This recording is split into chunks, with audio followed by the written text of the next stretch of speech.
Alright, hey guys, remember CTG back in the video, and with this video I'm going to be bringing you guys new Gem Knight support. So new Gem Knight support has just been announced and I'm going to be covering it here. So we're going to get started with the first new card, which is the Fusion Monster. This is Gem Knight Master Dia Dispersion, or otherwise known as Gem Knight Master Diamond Dispersion. So it's a level 9 Earth Rock Fusion Effect Monster with 3000 attack, 2600 defense. It requires 3 Gem Monsters, so it's very flexible to get into. Doesn't even need to be Gem Knight monsters necessarily. And then during the main phase, quick effect, you can send this card to the graveyard and special summon up to 3 non-rock gem monsters with different names from your deck, extra deck, and or grave, ignoring their summoning conditions. Also, you cannot special summon from the extra deck for the rest of the turn. So this is pretty great just because right away, if you need to, you can just pitch this card in order to get 3 gem monsters from your deck or extra deck, ignoring summoning conditions. It's pretty wild. You're just going to be able to pop out 3 monsters and do whatever you want with them. And the nice thing is that it's a quick effect too, so if they try to use a target removal, you could do this in response in order to bring out whatever you need to. And when your Gem Knight Fusion monster is destroyed by battle while this card is in your graveyard, you can special summon this card. So that's great because then we can use this guy, pitch itself in order to get 3 monsters out. One could be from the extra deck and it could be a fusion monster. And then when it's destroyed by battle, you can bring back this card.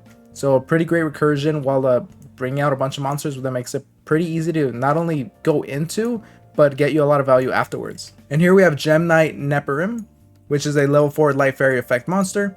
If this card is normal or special summon, you can add 1 Gem Knight card from your deck to your hand, except for this card. Also, any effect damage your opponent takes for the rest of this main phase is half. So it looks like this is their way of targeting the FTK effect damage of Gem Knights. That sucks for that, but it looks like they're trying to get those players away from playing that, and instead try to stick closer to the actual intended theme of the archetype here. So you can just use this as a search. That's nice. And during your main phase, you can immediately after this effect resolves, normal summon 1 Gem Knight monster. So that's great. So you can just normal summon this card, use its effects, search something out, and then normal summon whatever you get out in order to get an effect out of it. And if this card is sent from the hand or deck to the grave, you can send 1 card from your hand to the grave, and if you do, special summon this card out. So if you're able to pitch this card, you can get it out and then use the effect here. So that's pretty nice. And then here we have Gem Knight Void Roots, which is a level 7 Dark Fiend effect monster with 1950 attack, 2450 defense. You can send 1 Gem Knight normal monster or Gem Knight Fusion from your deck to the grave and special summon this card from your hand in defense position. So you can just pitch something from the deck in order to get this out. Not only that, you can use the Gem Knight normal monster that's in your grave later on and fusion summon into something else. And then when your opponent activates a card or effect and you control a Gem Knight Fusion monster, quick effect, you can banish 3 Gem Knight cards from your graveyard, including this card, and negate that effect. Then all Gem Knight monsters you currently control gain 1000 attack.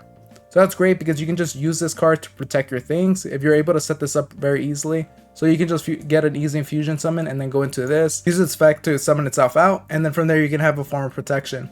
And you can also use it to banish itself from the grave, which is pretty nice. And here's the last card, which is Gem Knight Dispersion. It's a normal spell card. Activate one of these effects, but you can only use each effect of this card's name once per turn. You fusion summon 1 Gem Knight Fusion monster from your extra deck using monsters from your hand or field as material. If you have Gem Knight Fusion in your grave, you can also use up to 2 non-rock Gem Knight monsters from your deck or extra deck. So obviously the implication here is that you're going to be using Void Roots in order to pitch the Gem Knight Fusion into the grave and then use Gem Knight Dispersion in order to satisfy this requirement. And another effect that you can use here is to add 1 gem monster from your deck or banishment to your hand. Also, any effect damage your opponent takes during the main phase for the rest of the turn is half. So same thing as the other card here, just preventing you from stacking up that effect damage. But this seems like a solid line of support. This spell card is able to be not only a searcher, but a fusion card. This guy is able to provide amazing value while also getting out an early negate. Gem Knight Neperim here, it seems pretty insane. Normal special summon, it searches out a card. Normal summons again. And you can also have another way of summoning it out. And then Gem Knight Master Dispersion is able to pitch itself in order to get 3 non-rock gem monsters with different names from your extra deck and or graveyard. So you can get a few targets here and put them onto the board. And not only that, when your Gem Knight Fusion monster is destroyed by battle while this card is in your grave, you can special summon this card out. So a bit of flexibility built into this card. But let me know what you guys think about the new Gem Knight support, and I'll see you guys next time. Thank you for watching.